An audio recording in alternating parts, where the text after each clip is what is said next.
안녕하세요. 30대, 이 집안에 시집 온 지 올해로 8년 차인 여자입니다.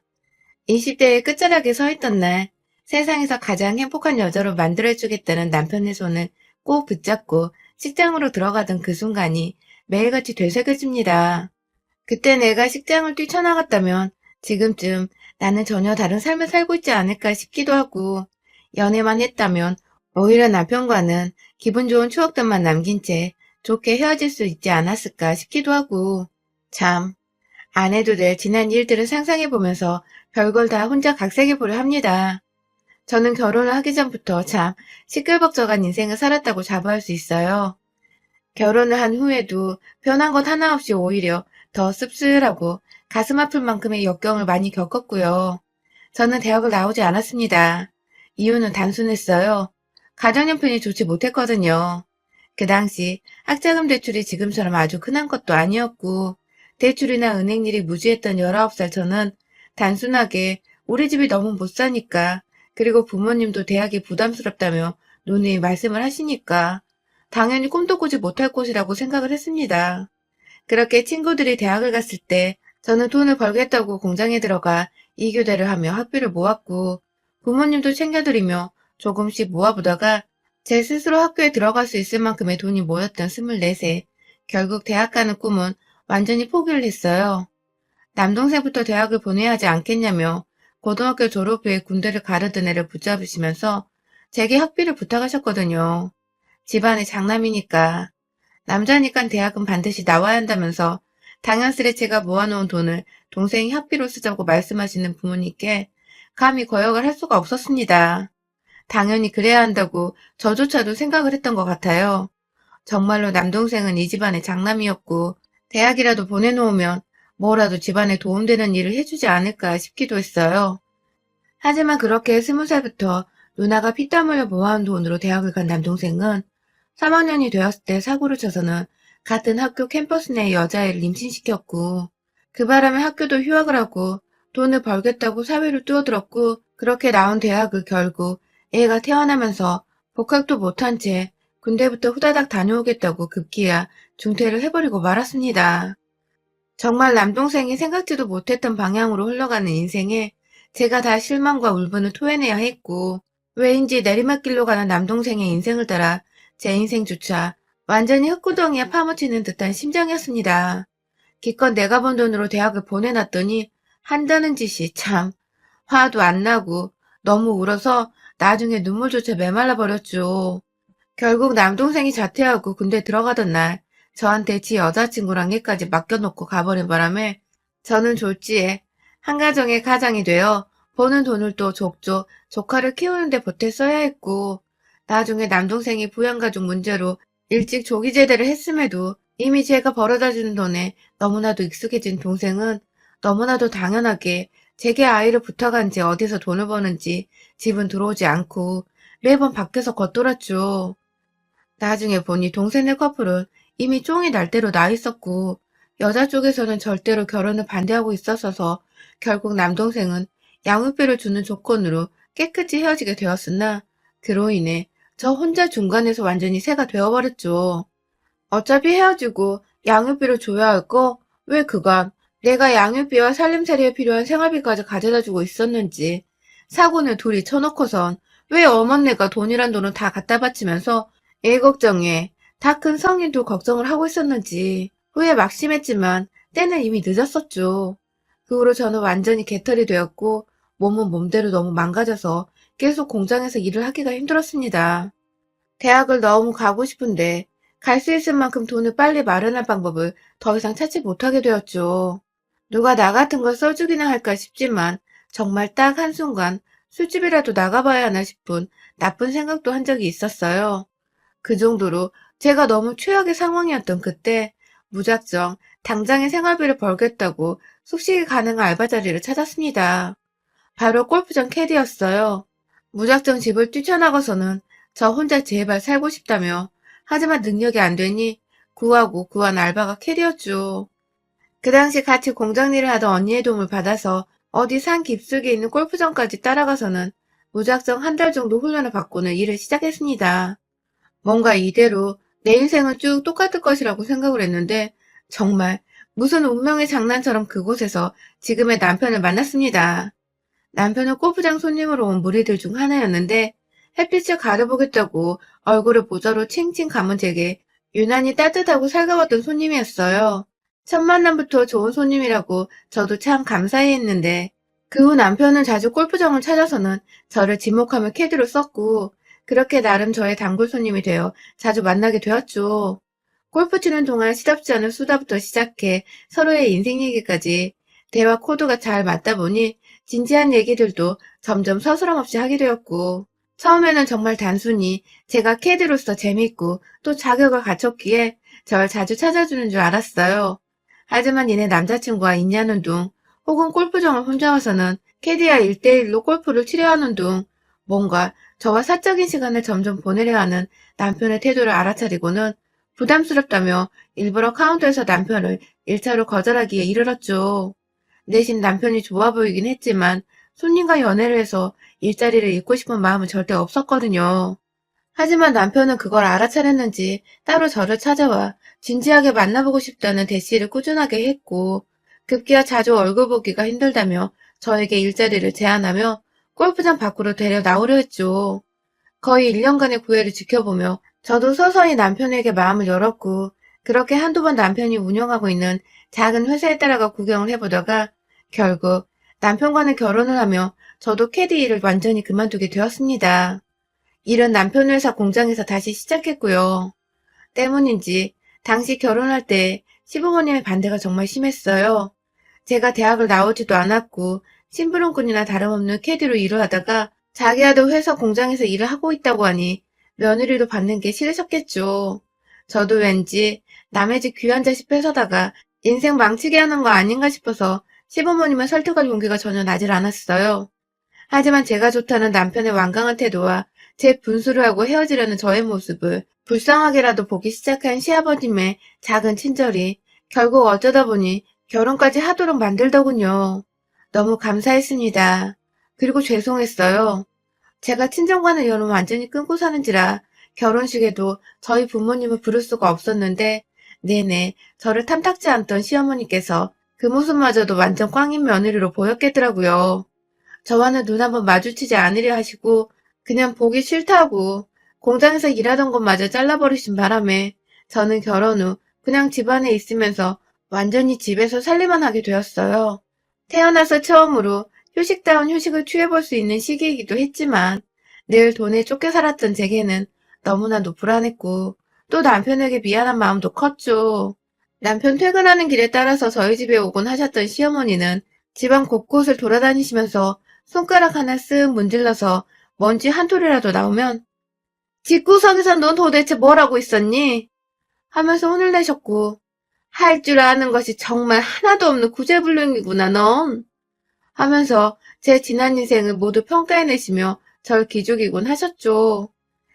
집안에 있음에도 곧 시어머니가 언제 들이닥칠지 모른다는 불안감 때문에 늘 제 몸을 가만 놔두지 못한 채 청소를 결벽증 환자만을 해냈고 그래서 결혼하기 전 힘들게 돈을 벌었던 때보다 제 마음은 더 병들어갔습니다.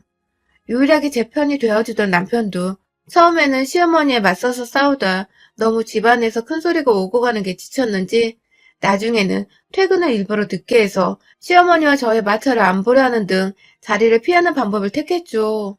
덕분에 전 늘 최전방에서 혼자 적군과 맞서 싸우다가 총 맞고 피 흘려 죽는 기분이었어요. 그런데 참 제 기구한 인생은 끝날 기미를 보이지 않더군요. 제가 결혼하고서 3년간 틈틈이 9급 공무원 시험 준비를 했었는데요. 시험에 덜컥 합격을 해버렸어요. 남편 회사에는 취직이 안 될 게 시어머니 때문에 뻔하니까 뭐라도 시간이 있을 때 해보자는 마음으로 집안일 다 끝내놓으면 혼자 방에 들어가 공부를 하고 다시 남편 퇴근하면 밥 차려주고 다시 밤늦게 공부를 하는 방식으로 꾸준히 했던 것인데 합격을 하고 나니 정말 기쁘더군요. 게다가 그즈음 제가 아이를 임신하게 되어 정말 내 인생에 이런 날도 찾아오는구나 싶었습니다. 아이가 찾아온 기쁨과 시험 합격의 기쁨을 동시에 얻었으니까요.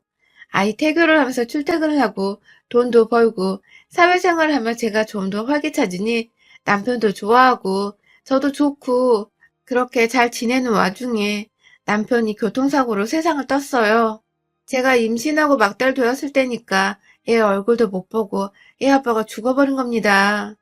너무 황망해서 남편 장례 끝나고 나서야 뒤늦게 서러움과 슬픔이 북받쳐 집안에서 목 놓아 울었어요. 시어머니는 눈물 한 방울 안 흘렸다고 남편 잡아먹은 년이라고 쌍욕을 해대며 막달 임산부인 며느리를 해코지하고자 원망하셨는데 전 그 욕 다 받아먹고서도 눈물 한 방울 안 나오다가 혼자 남겨진 집안에서 그렇게 울음이 터지더라고요. 하루 왼종일 울다가 결국 복통 때문에 119로 병원 실려가 조산을 했고 인큐베이터에서 애를 2달 키웠는데 애가 병원에 있으니까 제가 억지로라도 정신을 부여잡게 되더라고요. 남편은 죽었고 얘는 태어났고 시댁은 이게 다 내 탓이라 하는데 난 당장 목숨줄 부지하며 살아야겠고 그렇게 다시 저는 출근을 했고 남편 사망 보험금은 어디에 쓰지도 못한 채 통장 안에 넣어뒀어요. 남편이 운영하던 회사는 시아버지가 도로 맡으셨고 저는 완전히 남편의 회사고 뭐고 저와는 무관하다는 마음으로 그 근처도 안 가고 시부모님 근처에도 가지 않았어요.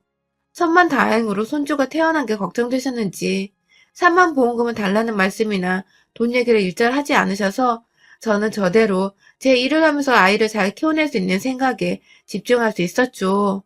그런데 시어머니는 여전히 제가 미워 죽겠고 아들 잡아먹은 년이라는 소리를 해대시는 와중에도 손주가 보고 싶다고 집에 먼저 예고도 없이 찾아오셨고 와서는 한참을 아이를 껴안고 있다가 급기야 아이를 저 몰래 데리고 나갈 뻔도 하셨어요.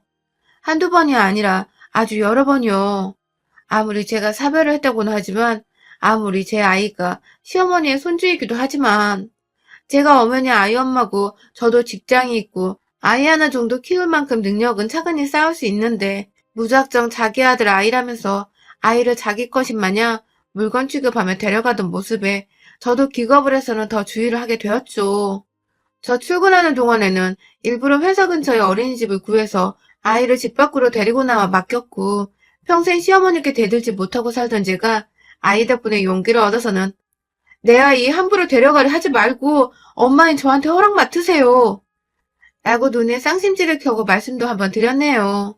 한 1년가량 꾸준히 아이를 집에 데려가려 안달이 나셨던 시어머니는 결국 포기를 하신 건지 그 다음부터는 저희 집에 말도 없이 찾아오거나 얘를 데려가려는 제스처를 보이진 않았어요. 옆에서 시아버지께서도 제가 일 다니며 아이를 열심히 키워내는 모습이 기특하셨는지 먼저 시어머니께 태도 똑바로 하라고 제 앞에서 혼도 한번 내주셔서 그 후론 시어머니도 소식이 거의 끊기다시피 했죠. 그러다가 얘가 3살 정도 된 해부터 시어머니는 시댁으로 저희 모자를 초대하셨죠. 처음 손주와 밥 먹고 싶다고 초대를 하셔서는 그 후로는 1년에 적어도 2~3번 정도는 아이가 보고 싶다고 저까지 자주 집으로 불러주셨어요. 어때 따뜻한 밥도 차려주시고 아이한테 용돈도 쥐어주시니 저도 감사하더라고요. 아이 곁에 누구 하나라도 어른이 더 있다는 사실에 내심 안심이 되기도 했고요. 왜인지 시어머니랑 잘 지내는 것도 같던 그쯤 시어머니는 점점 다시 예전의 모습으로 돌아가셨습니다. 점점 저희 모자를 찾는 횟수가 늘어나더니 급기야 1년도 안 되어 자연스레 아이를 키워주겠다고 하시더군요. 전 당연히 얘 할머니니까 아이를 마냥 잘 키워주실 거라 생각을 했어요. 그간 아들도 그리우실 텐데 아들 닮은 손주가 많이 애달프시기도 하셨을 테고 이제 우리가 서로 다 잘 지내는 것도 같고 그래서 흔쾌히 허락을 하고 아이를 시어머니께 맡기게 되었는데 그때부터 성질머리가 다시 돌아오신 겁니다. 지난 1년간 정말 쉬지도 않고 저를 달달 볶고 괴롭히셨던 시어머니. 아이를 인질로 삼고 저에게 생전 겪지 못했던 독한 미움을 받게 만드셨어요. 아이를 데리고 자고 싶으니 오늘은 그냥 집으로 곧장 퇴근하라고 말하시는 건 거의 일상이었고 얘가 말을 제대로 못하는 것 같다면서 화를 내시며 중간중간 회사에 있는 제가 전화를 못 받으니 문자로 거의 테러하다시피 다다다다 보내신 적도 있었고요. 다 같이 밥 먹자고 부르셔서 퇴근하고 시댁 가면 밥을 하나도 차려놓질 않으셔서 제가 도로 나가서 장을 보고는 다시 집에 들어가 요리를 해서 내와야 했습니다. 양육비 명목으로 저한테서 달마다 돈을 받고 계셨는데도 불구하고 이런 식으로 계속 돈이 추가로 들어간 바람에 아이를 어린이집에 보낼 때보다 제가 달마다 50만 원 정도 지출을 더 해야 했고 공무원의 쥐꼬리만한 월급에서 거의 3분의 1가 시댁으로 들어갔어요. 지출되는 돈을 둘째치더라도 아이를 차라리 어린이집에 보내면 속이라도 시원하고 돈 내면 끝날 일이니 마음이 편할 텐데 시어머니는 꾸준히 저의 양육 방식을 문제 삼으면서 얘가 모자란 것 같다. 혹은 얘가 왜 이리 말랐니? 하면서 시어머님이 애 옆에서 해주셔야 할 문제를 퇴근하고 집에 가야 애를 보는 저한테 잔소리를 하면서 그게 다 제 탓이라는 듯 말하셨어요. 아이와 함께 집에 내내 계시는 동안 제가 드린 돈으로 맛있는 것도 좀 먹여주시고 애 책도 하나 더 읽어주시고 그러라고 돈을 아낌없이 드리고 있는 건데 이건 뭐 제가 어디 애를 눈뜨고 보고만 있는 조건으로 허공에 돈을 날리고 있는 꼴이더라고요. 그래서 제가 하다 제 눈에도 애가 월요일부터 금요일까지 시댁에만 가 있으면 저녁마다 밥 달라고 안달이 나고 아침에 가는 길에도 가기 싫다고 엄마 옆에서 잔뜩 떼를 쓰는 게 이상해서 더 이상 시댁에 일을 맡기지 않기로 했습니다. 날 잡고 시댁을 찾아갔어요. 주말에도 어디 맡겨놓을 데가 없어 가깝게 지내던 이웃집에 보내놓고서 앞으로 아이를 다시 어린이집에 보내려 한다고 곧 학교 들어가야 하니까 사회성을 위해서 필요로 한다며 굳이 다른 핑계를 대면서 최대한 시어머님이 기분 나빠하지 않도록 조심스레 말을 꺼냈어요. 워낙 저를 싫어하시는 분이니까 말을 또 곱게서 해석할 게 뻔했지만 제 아이를 생각해서 빠르게 결단을 내려야 할 일이었죠. 하지만 생각보다 순순히 알겠다고 하시던 시어머니는 정말 제가 놀랄 정도로 아이에 대한 미련이 1도 없이 그래, 나도 힘들다. 보내버려. 하시면서 자리에서 일어나시더니 기어코 다른 얘기로 대화 주제를 돌리시더라고요. 밥이나 먹고 가라며 또 밥을 해달라는 말씀을 하시길래 저도 괜히 죄송스럽고 감사한 마음에 네 하고서는 막 냉장고에서 있는 거 없는 거 다 꺼내서 밥을 차리려고 했어요. 옆에서 자꾸만 한숨을 쉬시길래 신경이 쓰였지만 뭘 만들어내야 할지 긴장이 돼서 있던 감자부터 꺼내서 껍질을 깎아내려고 하고 있는데 시어머니가 지나가는 말로 건네시더라고요. 근데 넌 참 얘가 볼수록 소름이 끼쳐. 라고 말해줘. 순간 잘못 들었나 싶어서 감자 깎다 말고 네? 라고 했어요. 그러자 시어머니가 내 새끼 잡아먹더니 내 손주까지 잡아먹으려고 안달난 거 내가 모를 줄 알아? 라면서 급기야 지 자식을 잡아먹으려는 어미 타령을 하더군요. 갑자기 죽은 남편 얘기는 슬프게 왜 꺼내는 것이며 엄마가 애 데리고 유치원 보내겠다는데 무슨 구미호 마냥 얄밉다고 쳐다보는데 진짜 억울한 건 말도 못하겠고 너무 서글픈 겁니다. 저도 모르게 화가 나서 얘가 매번 여기만 오면 배고프다 하고 아침에는 가기 싫어하고 이런데 어떻게 엄마가 얘를 맡기려 하겠어요? 하면서 그냥 얘가 더 즐겁게 놀 수만 있음 거기가 어디든 보내려 한다고. 그러니 제발 죽은 남편 얘기도 저한테 싫은 소리도 제발 내지 말라고 하소연을 했습니다.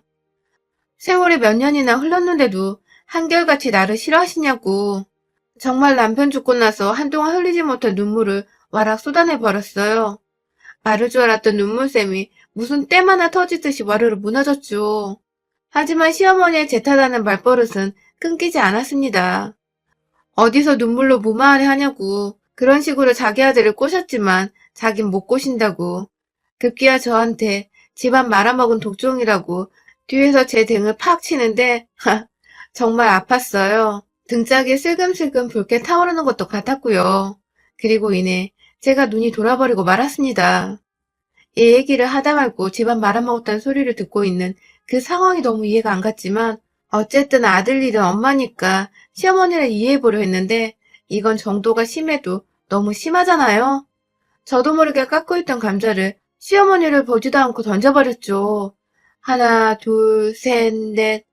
머릿속에서 감자국을 끓일까, 감자조림을 할까 수도 없이 고민하다가 된장이 있길래 그냥 후다닥 된장국에다 감자조림 해먹으려고 6, 7개 정도 되는 감자를 모두를 들고 나와 깎다 말고 뒤에서 절친 시어머니를 향해 던져대다가 급기야 옆에 간해놓으려고 꺼내놓은 간장마저 후루룩 던져버렸어요. 감자조림 하려다가 급기야 그걸 시어머니 면상을 그릇 삼아 버무려버린 것입니다. 시어머니는 난리가 났죠. 당연히 저는 거기에 대고 너는 엄마 자격도 없는 년! 이라며 네 아들의 자식인데 며느리가 싫다는 이유만으로 애 데리고 뭐하는 짓이냐? 라며 애 핑계대고 저를 괴롭힐 생각 말고 진심으로 아들이 그리우면 손주한테 살갑기라도 하라며 매달 돈 150은 거저들고 가면서 돈 뜯어낼 궁리 그만하고 할머니 노릇 제대로 하라고. 확 남아있는 간장 한 방울까지 탈탈 털어버리고자 머리 위로 간장통을 들쳐올리니 시어머니는 그 와중에 겁을 먹고는 두 팔로 자기 머리를 확 가리시더라고요.